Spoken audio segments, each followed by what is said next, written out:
It seemed like a normal day at the precinct until one corrupt cop saw a black woman walk in, calm and confident, holding just a folder. To him, she was someone to push around. When she asked to see his superior, he refused. The tension built until, out of nowhere, he punched her hard in the face, blood at her lip. But she didn't fall. She stood tall, wiped the blood away, and said, "You just made the biggest mistake of your life." Because she wasn't just anyone, she was the FBI chief. And that punch? It set off a fight for justice he'd never win. Before we dive in, let us know where you're watching from and what time it is. Drop a comment below, we'd love to hear from you. And if you believe in stories of truth and justice, like this video and subscribe so you don't miss what's next. This is just the beginning. It was the kind of morning that felt heavy, even before the sun fully rose. A gray mist hung low over the streets of New Orleans, softening the edges of the crumbling sidewalks and worn brick buildings. But inside the city's 8th precinct, the air was anything but soft. The harsh buzz of fluorescent lights, the echo of boots across linoleum floors, the low murmur of voices. This place hummed with tension, and it had for years. The kind of tension that seeps into the walls and lingers in the corners. A tension born from power abused, rules bent until they snapped, and a system that had grown used to looking the other way. But this morning was different. The heavy glass doors of the precinct creaked open, and Naomi Caldwell stepped inside, 56 years old, tall, with dark brown skin and sharp eyes that missed nothing.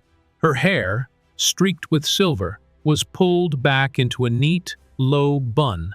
She wore a navy blue blazer over a crisp white blouse, tailored slacks, and polished black shoes that clicked purposefully against the floor. With every step she took, there was nothing uncertain about her. She walked like she belonged there, like she had every right to stand in the belly of this beast. And she did. Naomi wasn't just another visitor. She wasn't here to report a crime, ask for help, or get lost in the shuffle of bureaucracy. She was here for one reason only: to expose the rot festering beneath the surface of this department. The sealed folder tucked under her arm wasn't just paper. It was a spark, ready to ignite the truth. But before she could even reach the front desk, before she could hand over that folder to the person who needed to see it most, the room changed. You could feel it. Conversations dimmed, eyes lifted from paperwork. The hum of casual chatter died in an instant. Naomi knew that feeling too well the weight of suspicion, the silent questions. What's she doing here? Who does she think she is? And then came the voice, "Hey, you can't be back here." It cut through the air like a blade, sharp and loud enough that every head turned. Officer Travis Monroe. He stood near the front desk, arms folded, posture rigid. A white man in his early 40s, his uniform perfectly pressed. His boots shined to a mirror-like gleam, but his eyes told a different story. Narrowed, hard, his jaw clenched a little too tight. You didn't need to know him long to understand that Monroe wasn't just following protocol. No, his hostility was personal. Naomi turned to face him, steady and unflinching. "I'm here on official business," she said, her voice even, firm. She lifted the folder slightly, as if that should have been enough. It should have been, but Travis didn't budge. "Official business?" His smirk widened, creeping into something more sinister. "And who exactly gave you clearance to walk in here like you own the place?" Naomi met his gaze without blinking. "I don't need clearance from you." There it was. The air in the room tightened. The silent watchers leaned in, sensing where this might go. They'd seen Monroe in action before. He was the kind of man who wore his badge like armor and a weapon. And right now, he wasn't going to let this woman, this black woman, step past him without reminding her where she stood. "You think you can just walk in here," he said, gesturing vaguely at her, "looking like this is some kind of charity event? Like you're doing us a favor." Naomi didn't flinch, but inside, she felt the familiar sting. Not fear. She'd faced worse than Travis Monroe. But the weariness of knowing this fight never really ended. She'd stood toe-to-toe with men like him her whole life, men who thought their badge gave them permission to belittle, intimidate, control. "Step aside," she said, her tone calm but edged with steel. But Monroe? He stepped closer instead. The bitter stink of coffee and cigarettes clung to him. He leaned in, voice dropping low enough for only her to hear. "You don't belong here. Not in this room. Not in this department. Why don't you take your fancy suit and walk back out the way you came?" Naomi felt her pulse quicken, not from fear, but from anger held tight beneath the surface. She stood straighter. "Last chance," she warned, her voice cold now. "Step aside or you'll regret it." Monroe laughed. It wasn't the kind of laugh that came from humor. It was sharp, cruel, echoing off the precinct walls. And then it happened. The punch. It came faster than you'd expect, from a man carrying that much weight in arrogance. His fist snapped toward Naomi's jaw, with the kind of precision that told you he'd done this before. He wasn't new to violence. Pain exploded across Naomi's face. Her head snapped back. She staggered, catching herself against the cold metal edge of a nearby desk. The metallic tang of blood filled her mouth, but she didn't fall. No, she wouldn't give him that satisfaction. The room stood still, silent, waiting. Monroe flexed his fingers, smirking. "Didn't think I'd actually do it, did you?" Naomi straightened slowly, wiped the blood from her lip with the back of her hand, and when she spoke, her voice was calm, too calm. "You just made the biggest mistake of your life." And right there, in that moment, everything changed, because Travis Monroe had no idea who he'd just hit. But he was about to find out. Stay with us. This story's only getting started. The room didn't move. For a moment, it felt like time itself had stalled inside that precinct. You could almost hear the faint hum of the fluorescent lights overhead. Naomi Caldwell stood tall, a thin line of blood tracing the corner of her mouth, but her back was straight, her eyes sharp as ever. Across from her, Officer Travis Monroe flexed his hand, the same hand that had just struck her, and yet she didn't flinch.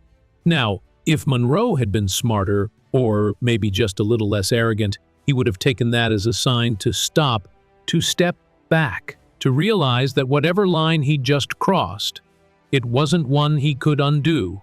But that wasn't Monroe. That wasn't how men like him operated. His smirk deepened, curling into something meaner, uglier. "Still standing?" he sneered, brushing imaginary lint from his pristine sleeve like he hadn't just assaulted a woman in front of half the precinct. Naomi's lips pressed into a thin line. She didn't need to say anything, not yet. She let the silence work, let the tension thicken, seeping into every corner of that room. And it did. Oh, it did.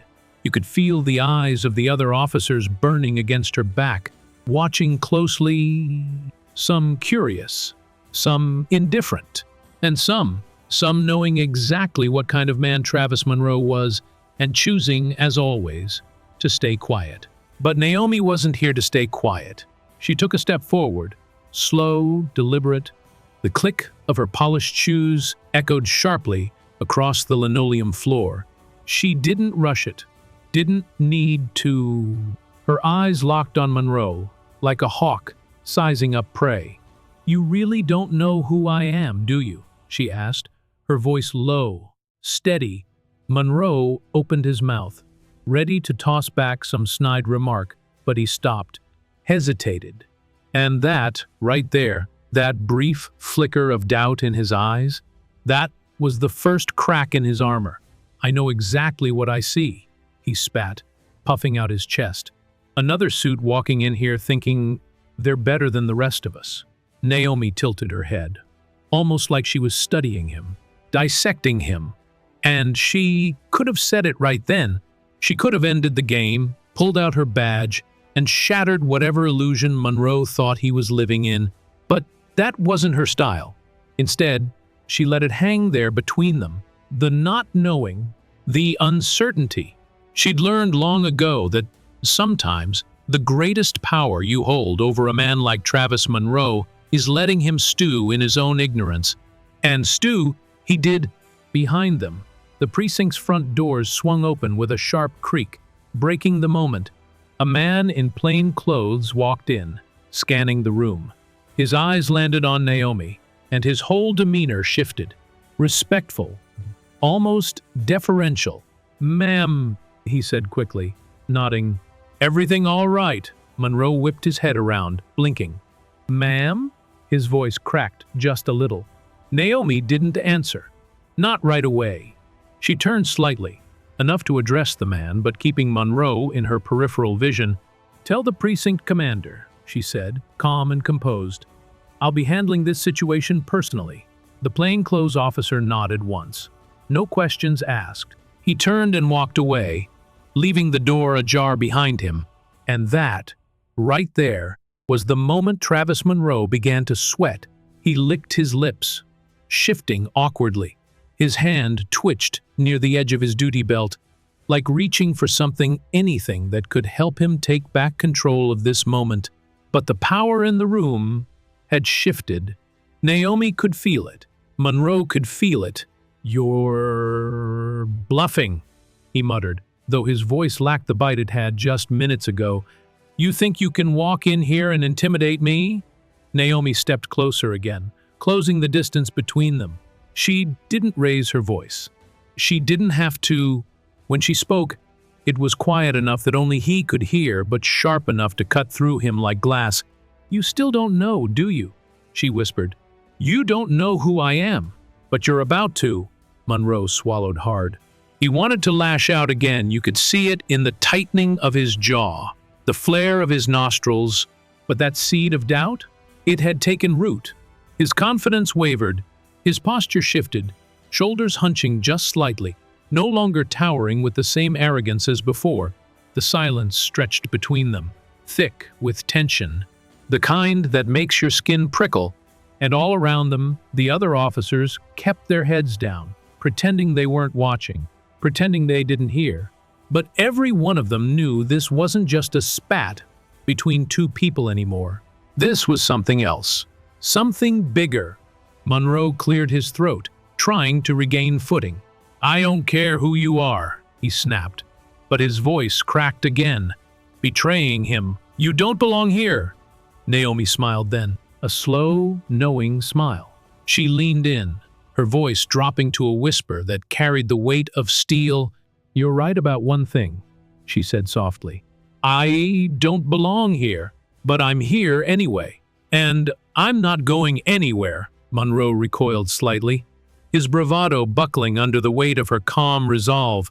He glanced toward the other officers, maybe looking for backup, for someone to save him from the mess he'd just created, but no one moved, no one spoke. Naomi straightened her blazer, wiping the last trace of blood from her lip. She took one final step past him, never breaking eye contact, never losing that steady, measured pace, and as she did, she whispered one last promise. "You'll remember this day, Officer Monroe. I promise you that." And as she walked away, the sound of her heels clicking against the floor echoed louder than any words could. She didn't need to announce who she was. Not yet, because the real storm, it was only just beginning. Let me take you back, because you need to feel this moment. Imagine standing in a room where everything has turned heavy, not loud, not chaotic, heavy. The kind of silence where you can hear the tension crackle in the air, feel it press down on your chest. Naomi Caldwell stood there in that silence, her feet planted firmly on the precinct floor, her heart steady, her eyes never leaving the man across from her. Officer Travis Monroe. Now, Monroe. He wasn't used to this kind of silence. He was used to filling up rooms with his voice, with his authority. He was used to being the man with the badge, the power, the final word. But right now, That room wasn't his. Not anymore. Naomi had shifted the balance. She hadn't raised her voice. She hadn't even flashed the badge that could end his career in a heartbeat. All she'd done was stand her ground. And that was enough to make Monroe sweat. But here's the thing about a man like Travis Monroe. When their power starts to slip, when their grip loosens even a little, they don't step back. They double down. They dig in deeper, because admitting they're wrong, that's not something they know how to do. And that's exactly what Monroe did. His face twisted into something darker, uglier. You could see it in the tightness of his jaw, the way his hand hovered just a little too close to his duty belt. He was grasping for control, reaching for anything that would remind this woman, this black woman, of her place. And then it happened. "You're done here," Monroe growled, his voice low but sharp. "I told you to leave." Naomi stood still, her chin slightly lifted, her eyes never wavering. But Monroe wasn't looking for words. He was looking for dominance. The punch came fast, faster than you'd think from a man like him. No warning, no hesitation, just a sharp, brutal arc of his fist, aimed straight for Naomi's jaw. And let me tell you, there are moments in life that stretch, that feel like they last forever. But not this one. This was quick, sudden, a flash of motion that cracked across the room like a whip. Naomi staggered back, the force of the blow knocking her sideways into the cold edge of a metal desk. The sharp corner bit into her hip, a dull ache that pulsed alongside the fire blooming across her face. Her lips split, the copper tang of blood rising in her mouth, hot and bitter. But here's where the story takes a turn, because Naomi Caldwell didn't fall. No, she didn't give him that satisfaction. Her knees bent, absorbing the hit. Her hand caught the edge of the desk, grounding her, steadying her. She stood tall again, slow and deliberate, her spine straight, her head high, the blood tracing a line down her chin, but her eyes burned brighter than ever. And in that instant, that exact moment, Travis Monroe lost. He might have thrown the punch. He might have felt that surge of power in the swing of his fist. But when Naomi stood back up, unbroken, unbothered, he realized he hadn't knocked her down. He'd woken her up. The room stayed frozen. No one moved. No one dared. The other officers stared, some in shock, some in silent agreement, others in fear that they might be next. But none of them stepped forward. Not one. Naomi's hand rose slowly to her lip. She wiped the blood with the back of her fingers, then looked down at the red smear like it was nothing more than a nuisance. "You just made the biggest mistake of your life," she said softly. And she meant every word. Monroe's smirk faltered.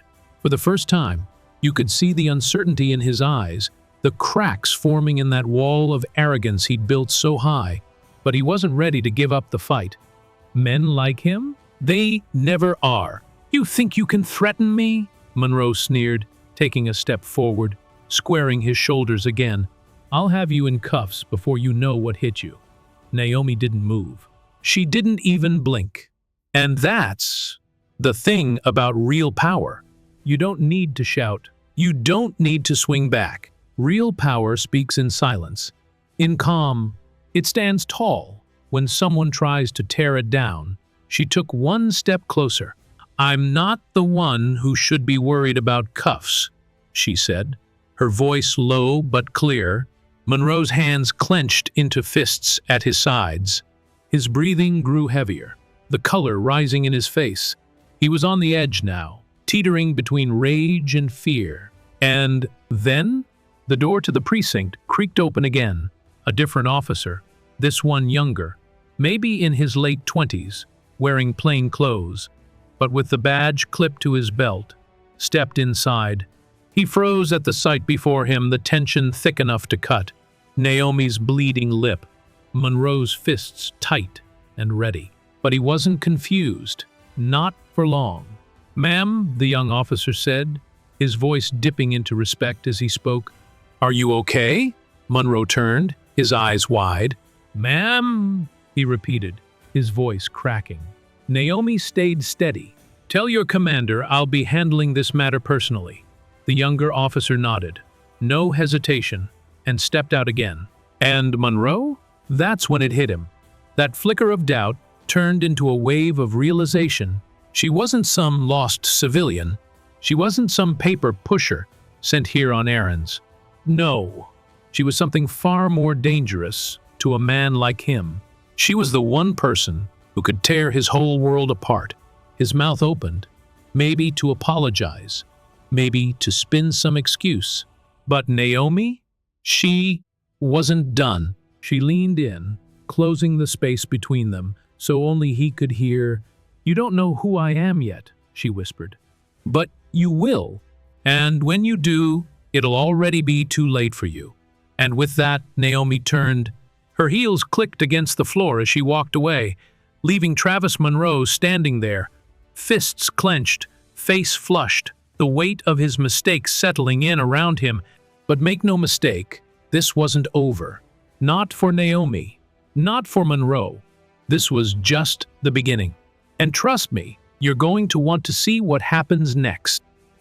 You could almost feel the walls closing in on Travis Monroe. He stood frozen, his fists still clenched, but that familiar fire, the arrogance, the smug confidence had started to flicker. And Naomi Caldwell? She was the one who lit the match. The blood on her lip had dried, but the fire in her eyes burned hotter than ever. She wasn't walking out of that precinct shaken. She was walking out in control. As she moved toward the front desk, the room stayed unnaturally still. Every step of her polished heels echoed against the linoleum floor, reverberating through the silence like the beat of a war drum. Officers who had once pretended not to notice suddenly found places to stare anywhere but directly at her. And Travis? He just stood there, watching her walk away, trying to piece together what had just happened. His brain scrambled for anything that could make this moment make sense. But there was no making sense of it, because Travis Monroe had just punched the FBI chief. He just didn't know it yet. Naomi reached the front desk, set the folder down with a sharp thud, and looked up at the officer behind the glass. He looked nervous, fidgeting. Maybe he'd seen Monroe pull stunts like this before. Maybe he'd stayed silent, because that's what the culture in this place taught him to do. But today felt different. "I need this delivered to your precinct commander," Naomi said calmly. The officer behind the glass nodded quickly, grabbing the folder as if it were a live wire. And then she turned back, not all the way, just enough to let Travis Monroe know she hadn't forgotten about him. To let him know this was far from over. Monroe's chest rose and fell in uneven bursts. His hands twitched near his duty belt again, but this time, there was no power in that gesture. Only nerves. He took a step forward, clearing his throat like he was about to speak, maybe to salvage something, to regain a scrap of control, but Naomi beat him to it. "You still don't know who I am," she said, her voice slicing through the tension like a blade. That was the thing Monroe couldn't shake. That was what haunted him as she stood there, calm as ever, while he felt himself unravel. And just as his lips parted to challenge her, the door to the precinct opened again. This time, it wasn't the younger officer from before. No, this time it was Lieutenant Harold Green, an older white man, with thinning gray hair and a mustache that seemed to do most of his talking. He stepped inside, his eyes scanning the room, and when they landed on Naomi, his entire expression shifted. Respect, recognition. And just like that, Monroe's knees nearly buckled. "Chief Caldwell," Lieutenant Green greeted, his voice neutral but with an unmistakable undercurrent of concern. "We weren't expecting you today." Travis Monroe's jaw dropped.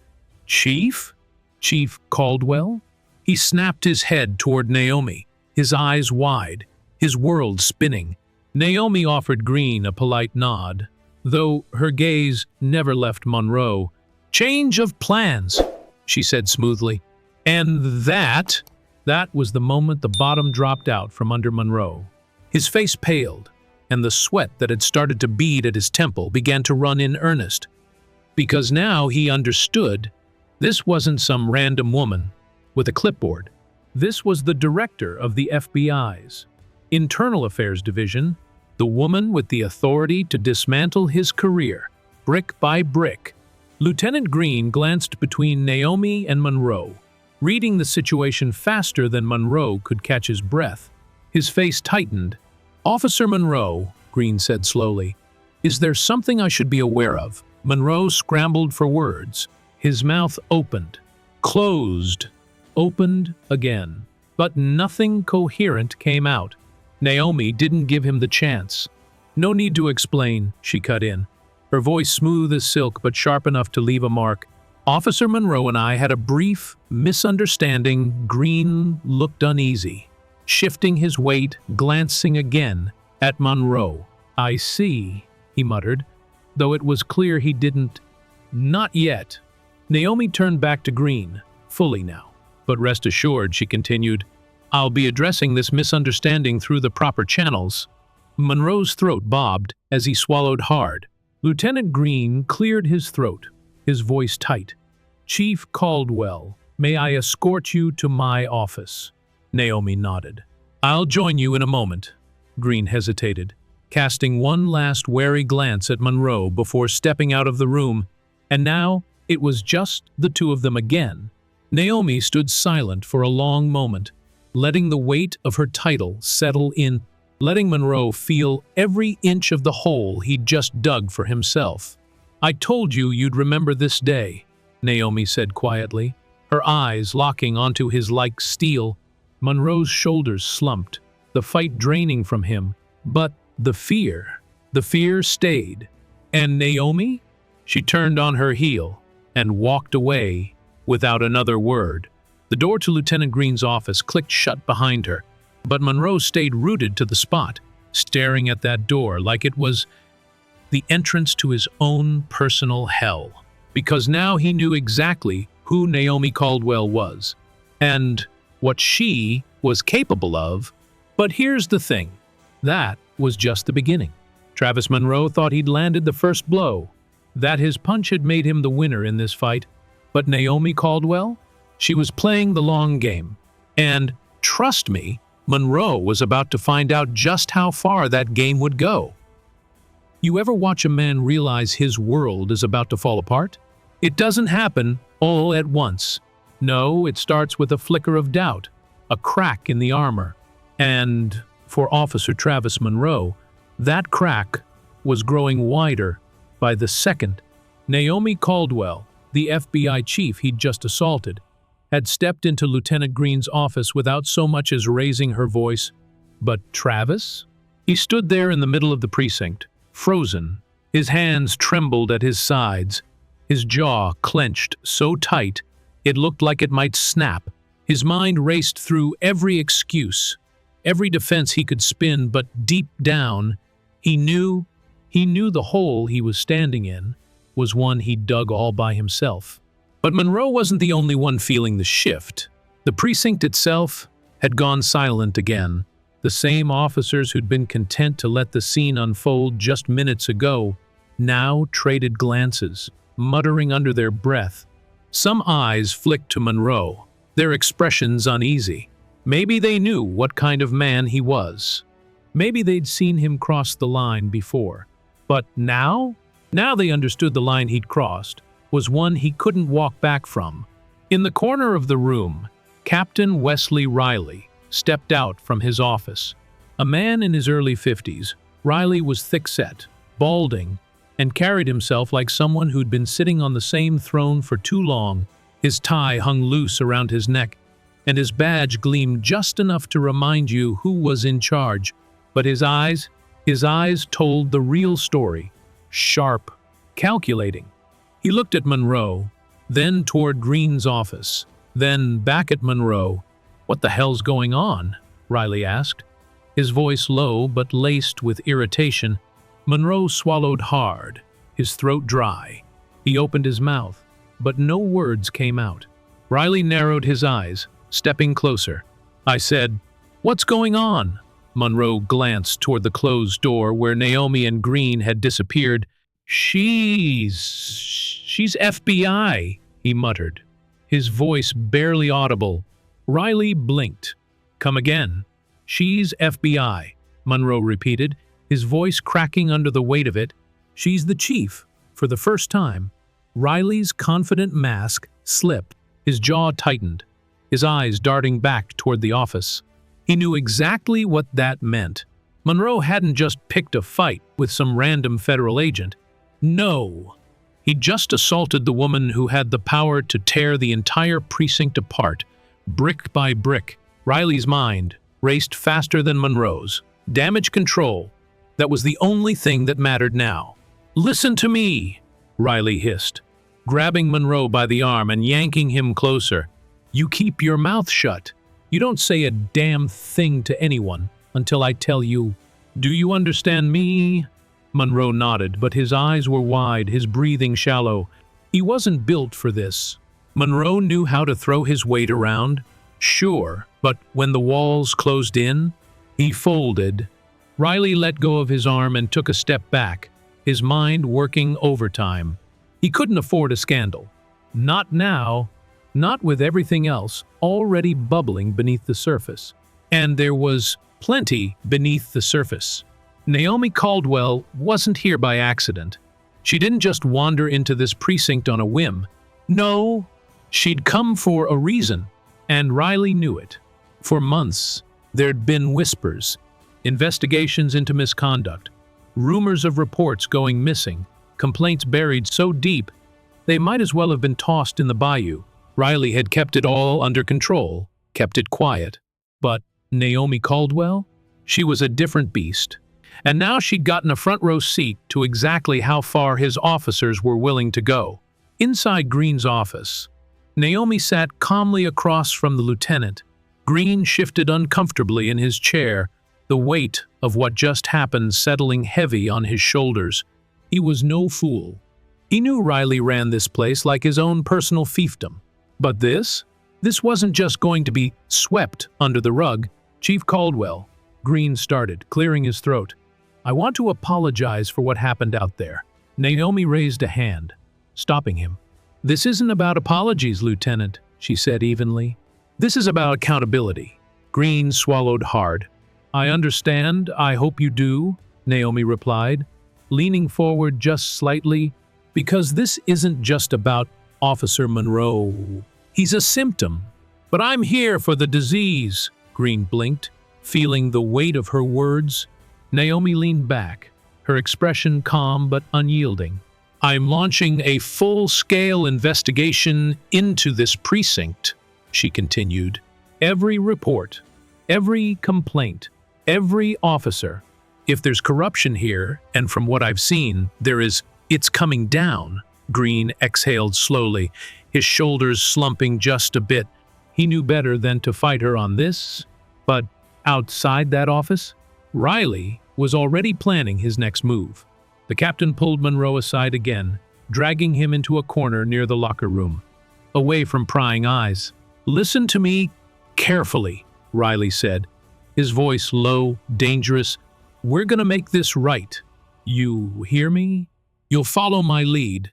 Say what I tell you to say. Nothing more." Monroe nodded frantically. Yeah, of course. But the sweat on his brow told a different story. Riley turned away, his eyes darkening. He knew this wasn't going to be easy, but he wasn't about to let some outsider, even the FBI, tear down what he'd built. He'd buried worse, covered up uglier truths. But this time, the woman on the other side of that door wasn't going to let it slide. And deep down, Riley knew it. As Naomi stepped out of Green's office, her gaze swept the room again. Monroe couldn't meet her eyes. Riley, standing tall near the locker room, offered her a polite nod, a nod that held just enough tension to betray the fear simmering beneath his surface. Naomi didn't smile. She didn't speak. She didn't have to, because she knew, and they knew, The reckoning had started, and the first domino had already fallen. You know that feeling when you've kicked a hornet's nest? You stand there, knowing the sting is coming, but you can't quite tell from which direction. That's exactly what the 8th Precinct felt like in the hours after Naomi Caldwell walked through those glass doors. And that sting, oh, it was coming. Naomi didn't wait for formalities. She didn't waste time filing complaints or waiting for the system to play out its usual slow game.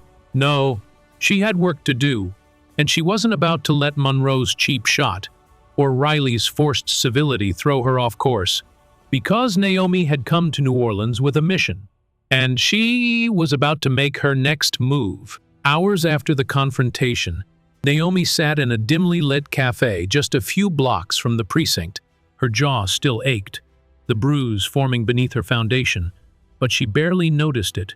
Her mind was focused, her laptop open, the glow of the screen reflecting in her sharp eyes as she sifted through files, complaint logs, and internal reports. Most of what she saw was what she expected: sanitized paperwork, a polished surface hiding the grime beneath. But Naomi knew where to dig. She always knew, and she knew she wouldn't be digging alone. Enter Officer Elena Ruiz. Ruiz was young, sharp, maybe late 20s, with dark hair pulled back tight, and the kind of gaze that could read a room in seconds.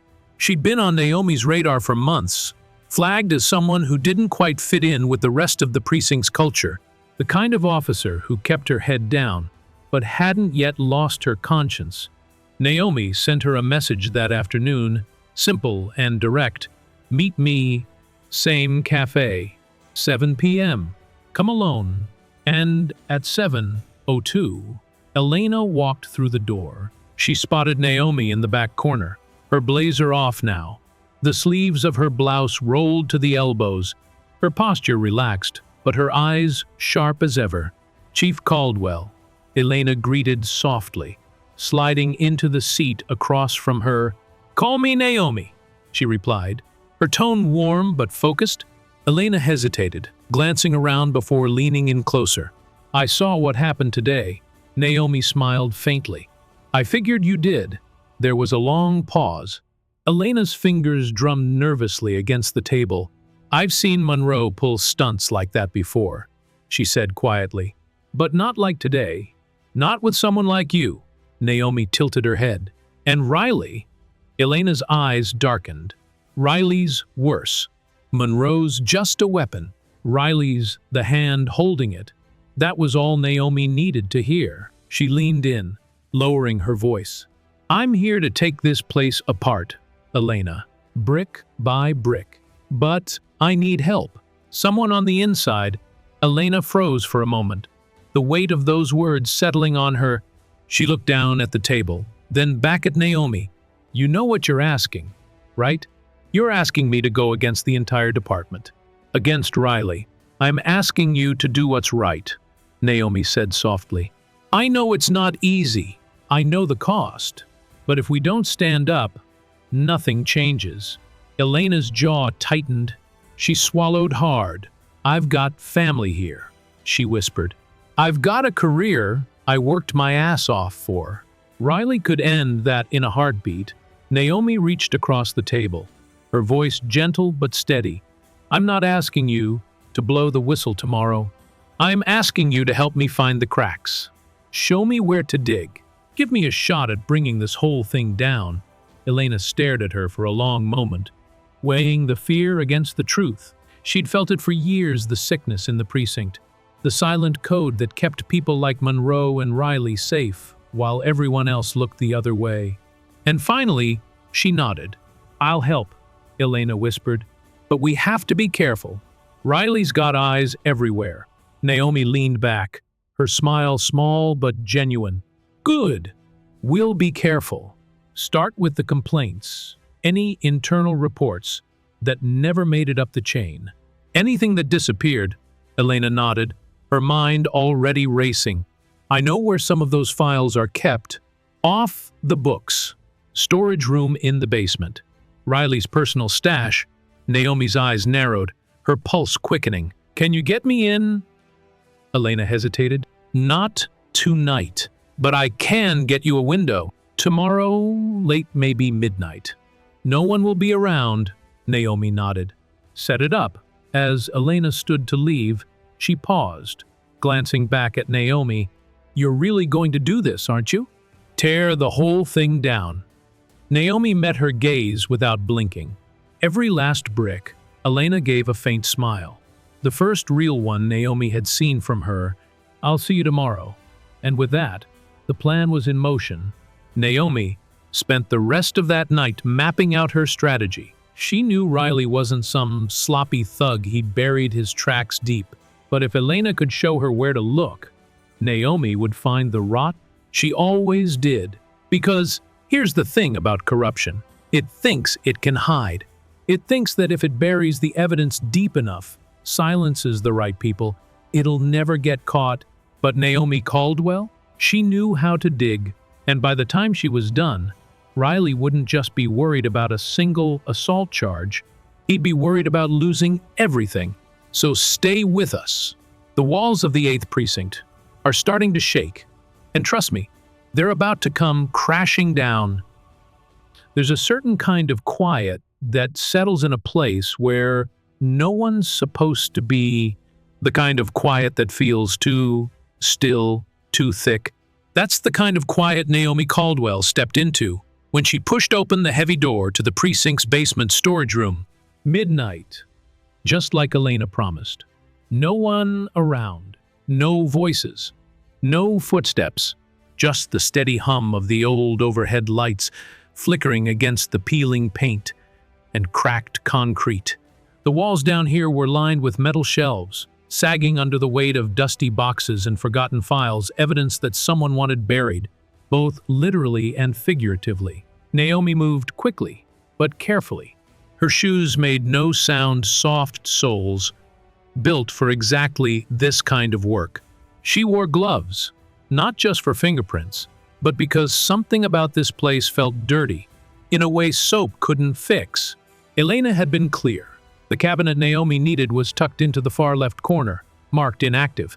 It sounded innocent enough, but down here, in Riley's precinct, inactive could mean anything. Complaints never processed.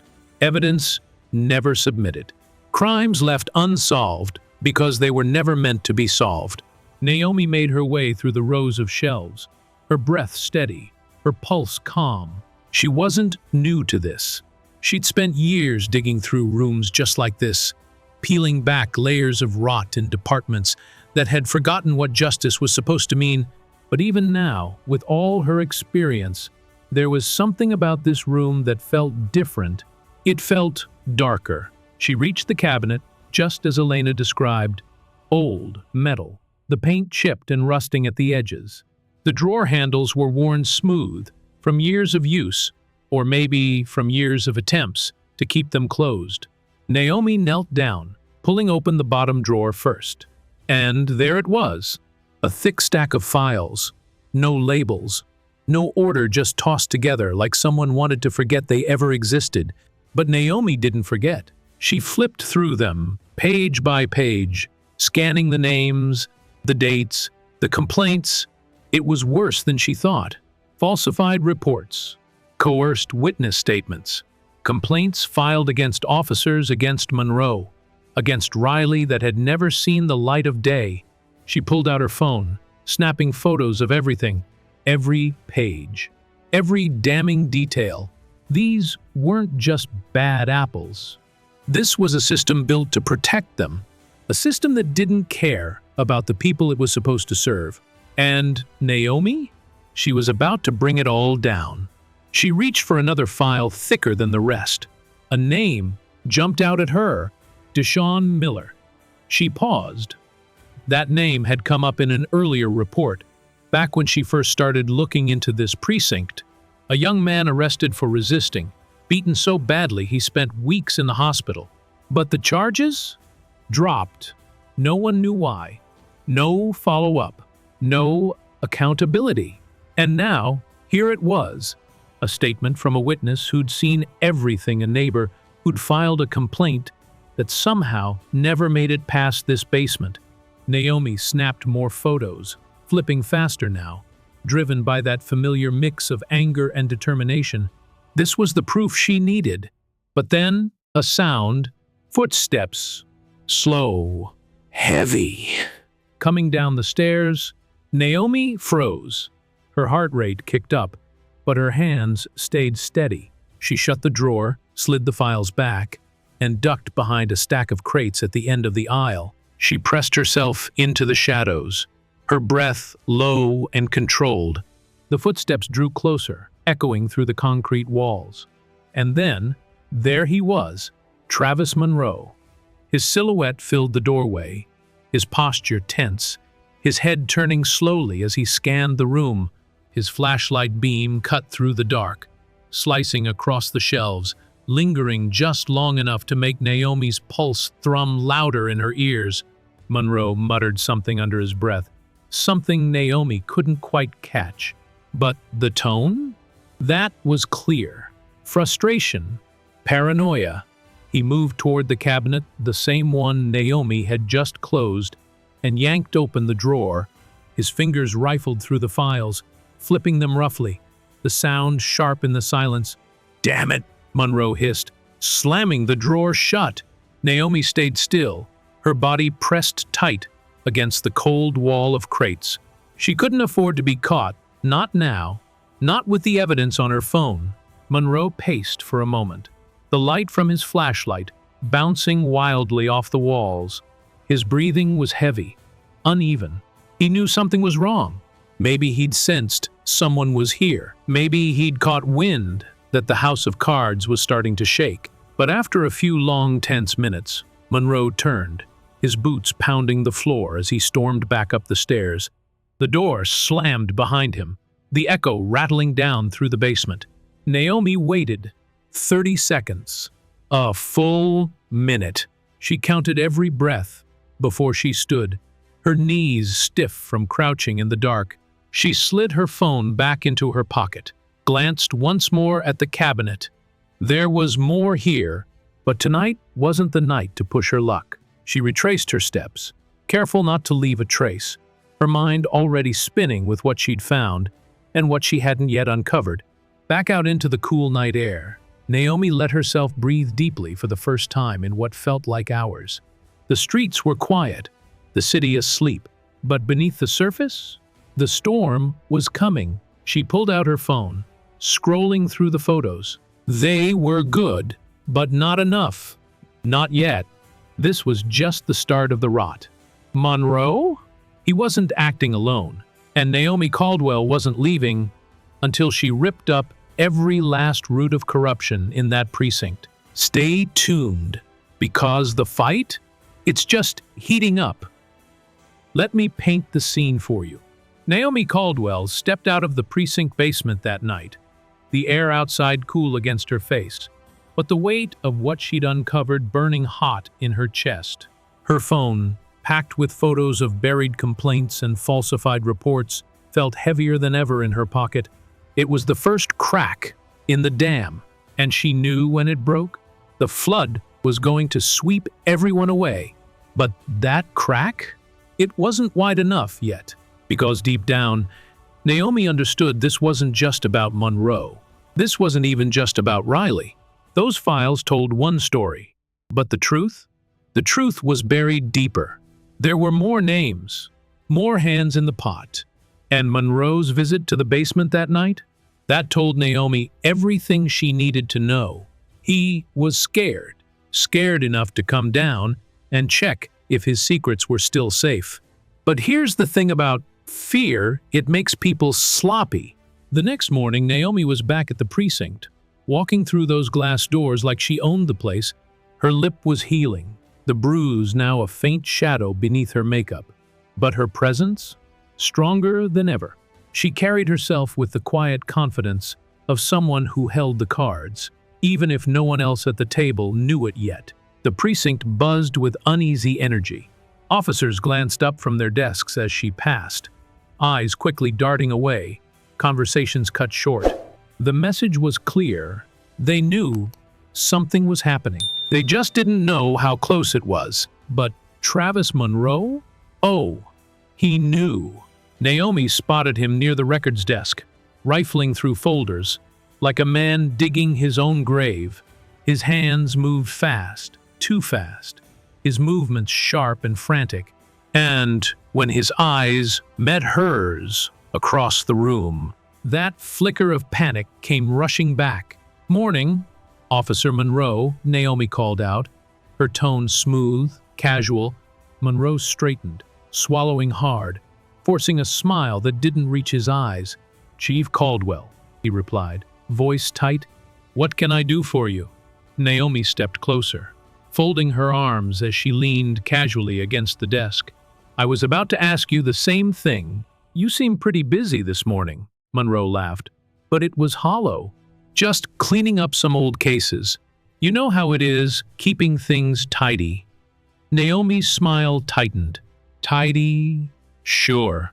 She took another step closer, lowering her voice just enough to make him lean in. "Or covering your tracks." The blood drained from Monroe's face so fast you could almost hear it rush out of him. He opened his mouth, but no words came out. Naomi leaned in, her voice sharper now. "You and I both know there's no cleaning up what's coming." The room around them fell silent. The officers nearby pretended not to hear, but their ears were tuned in. Monroe glanced around, his hands twitching at the edges of the folders on the desk. "Careful, Officer Monroe," Naomi continued. "You're starting to sound like a man with something to hide." Monroe's jaw clenched, the smile finally cracking. "You've got nothing," he hissed under his breath. "Those files? They won't hold up. Old paperwork, clerical errors. That's all." Naomi tilted her head, amused. "You sure about that?" She pulled out a single printed photograph from her folder, a snapshot of one of the files she'd found the night before. She slid it across the desk toward him. Slow, deliberate, Monroe's eyes darted down to it, and for a split second, his composure shattered. His lips parted, a flicker of pure panic flashing across his face before he caught himself. Naomi leaned in, her voice quiet but deadly. "This is just the start. Imagine what I'll find when I keep digging." Monroe straightened, trying to regain some ground. "You really don't know what you're messing with." Naomi's smile faded. "And you still don't know who you're talking to." For a long moment, they just stared at each other. The room felt smaller, the air heavier. And then, Monroe's hand twitched toward the folder again, but Naomi was already stepping back. "Keep digging, Monroe," she called over her shoulder as she walked away. "I'm sure whatever you're looking for will find you soon enough." But that wasn't the end of it, because that same afternoon Naomi met Elena Ruiz in the back lot behind the precinct, the place where the cameras didn't quite reach, and the walls echoed just enough to muffle voices. Elena's face was tight with tension, her arms crossed as she leaned against her car. "You rattled him," she said quietly. "Everyone's talking," Naomi nodded. "Good. Let them." Elena shook her head, glancing toward the building. "You've stirred up the hornet's nest. Chief, Riley's watching every move. He's got his guys pulling files, checking logs. He knows something's coming." Naomi leaned against the car beside her. "Let him check. Let him scramble. We've got the upper hand." Elena hesitated. "How much do you have?" Naomi pulled out her phone, scrolling through the photos. "Enough to prove Monroe's dirty. Enough to put pressure on Riley. But not enough to break the whole thing open." Elena's jaw tightened. "Riley's smart. He doesn't leave loose ends." Naomi looked up, her gaze steady. "Then we'll pull the threads until he unravels." But Elena's expression stayed dark. "You need something bigger, something they can't explain away." Naomi nodded slowly, already knowing what that meant. "We need to hit Riley where it hurts." Elena hesitated again, then glanced around. "There's one place he keeps locked down tighter than anything else. Evidence locker, but not the official one. Private storage files, records, whatever dirt he doesn't want anyone seeing. It's not even on the books." Naomi's eyes narrowed. "You can get me in." Elena swallowed hard. "Maybe, But we'd have to be careful. If Riley catches us, Naomi cut her off, her voice steady. If Riley catches us, he'll know what's coming for him. And that was exactly the point. Because Naomi Caldwell wasn't backing down. Not now, not when she was this close. So stay with us, because the walls Riley built to protect himself, they're starting to crack, and Naomi's about to bring them down. Some battles are loud, sirens wailing, fists flying, voices raised, but the most dangerous battles? They happen in the quiet, the kind of quiet that hangs in the air before everything falls apart. And that's exactly where Naomi Caldwell stood now, right on the edge of the storm. She had proof, the files she'd pulled from the basement, the complaints, the falsified reports, all of it pointed straight to Travis Monroe. But Monroe? He was just the foot soldier. Naomi knew that the real power, the real problem, that was Captain Riley. And he'd been playing this game a long time. But even Riley, for all his control, was starting to sweat. The precinct buzzed with nervous energy. Officers whispered in hallways, glancing over their shoulders. Some knew what was coming. Some hoped it wouldn't come at all. But Naomi? She was done hoping. She was ready to act. The next move had to count. Elena Ruiz had told her about Riley's private stash, the off-the-books evidence locker, where he hid the things he couldn't afford to lose. Files that didn't officially exist, documents that could ruin careers, maybe even his. It wasn't going to be easy. But Naomi didn't come to New Orleans for easy. Late that night, Elena met her outside the precinct. The air was thick with humidity, the kind that clings to your skin, the kind that makes the city feel alive even in the dead of night. Elena glanced around, her nerves raw, her hands shoved deep into her jacket pockets. "We've got one shot at this," she whispered. "Riley's careful. There's no cameras back there. But there's always someone around." Naomi nodded. "One shot's all we need." Together, they slipped into the precinct through the side entrance, moving like shadows, down the hallways lined with faded plaques and old photos, past the break room where the coffee pot never stopped brewing, past the bullpen where desks sat empty, but papers still fluttered under the hum of the AC. They reached the door Elena had described. It wasn't marked. Just a plain, unassuming door tucked away behind the records room. But the lock? State of the art. Riley might have been old school, but he knew how to protect what mattered most. Elena pulled out a small keycard, swiped it once, then again. The red light blinked, then turned green with a soft click. Inside, the room smelled like dust and secrets. Metal shelves lined the walls, stacked with file boxes, some labeled, some blank. In the center, a locked cabinet stood tall black, imposing, the kind of cabinet meant to keep things buried.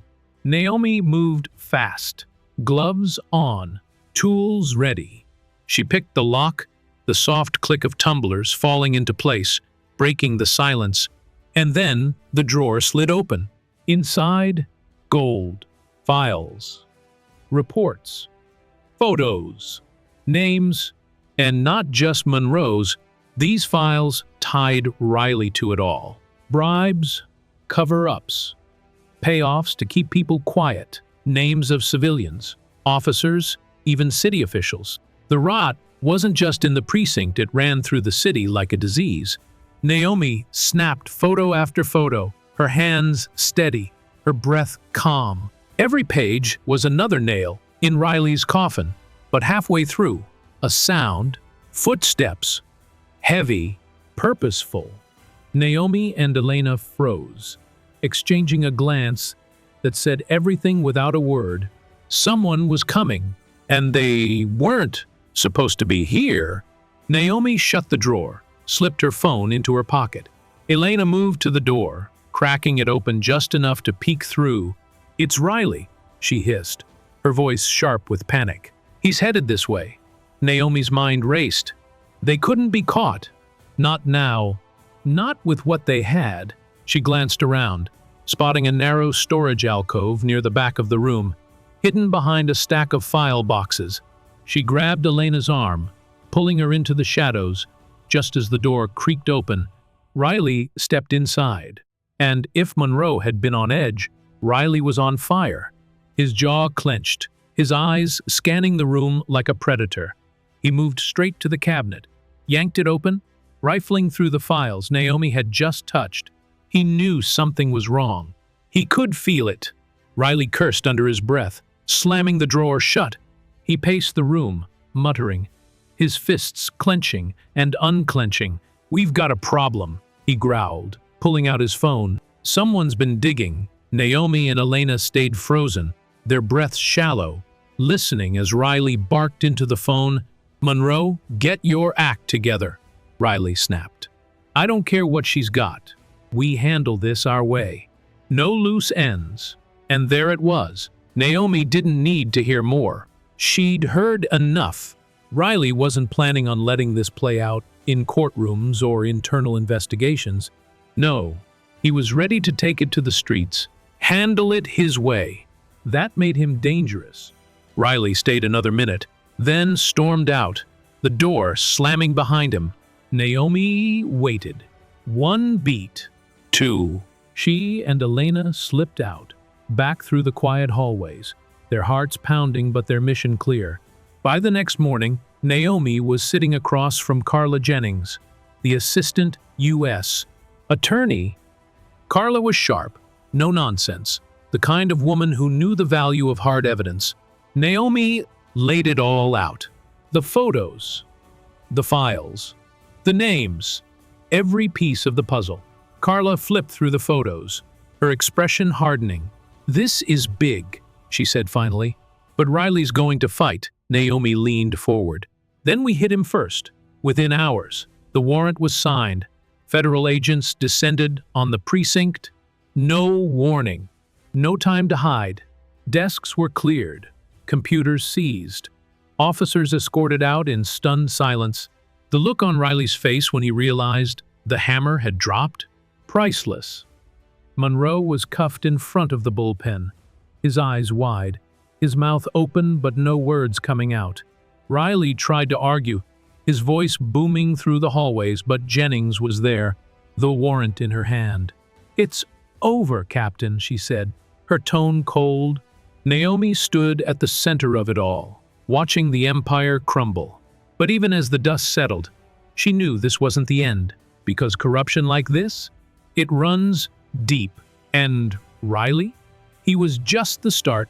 Stay tuned, because the battle for justice is far from over. You'd think after a takedown like that federal agent storming the precinct, Riley and Monroe let out in cuffs, the story would be over. But not for Naomi Caldwell. See, the thing about corruption is that it doesn't just vanish the moment you shine a light on it. No, it clings to every crack and corner, waiting for the right moment to slip back into place. And Naomi? She knew that better than anyone. But this time, she wasn't just shining a light. She was burning the whole thing to the ground. Riley and Monroe weren't the only names in those files. The evidence Naomi had uncovered pointed to something bigger: bribes, cover-ups, connections that stretched beyond the precinct walls, city officials, judges, businessmen. The rot went deep. So as Riley sat in a holding cell, still clinging to the last scraps of his power, Naomi and Assistant U.S. Attorney Carla Jennings were just getting started. The trial came quickly, faster than anyone expected. The weight of the evidence? Overwhelming. Falsified reports, coerced witness statements, embezzled funds, all of it laid bare in front of a federal judge. And the star witness? Naomi Caldwell. She stood in that courtroom, tall and unflinching, as she laid out every piece of the puzzle. She wasn't there for revenge. She wasn't there to boast.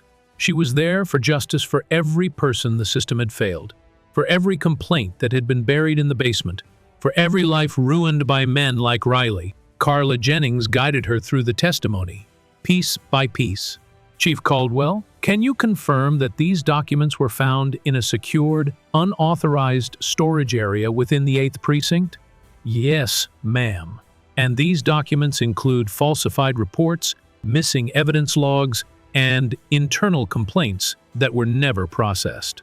Naomi nodded.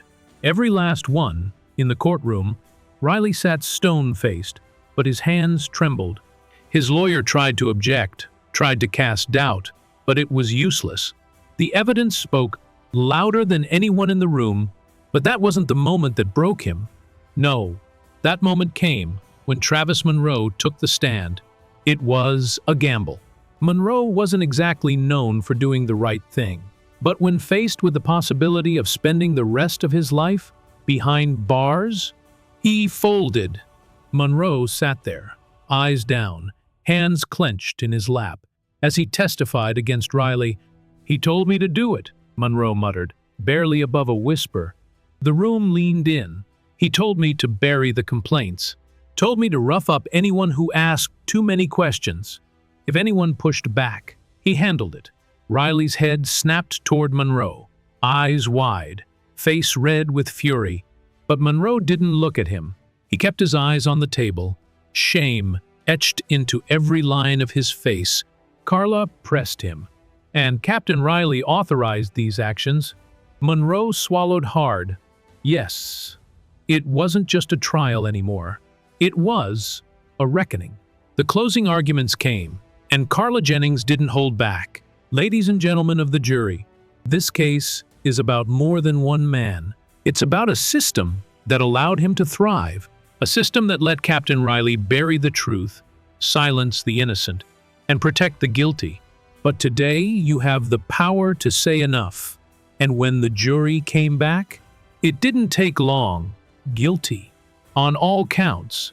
Riley didn't flinch when the verdict was read, but Naomi saw the tension in his jaw, the way his shoulders slumped just slightly. The fight was over.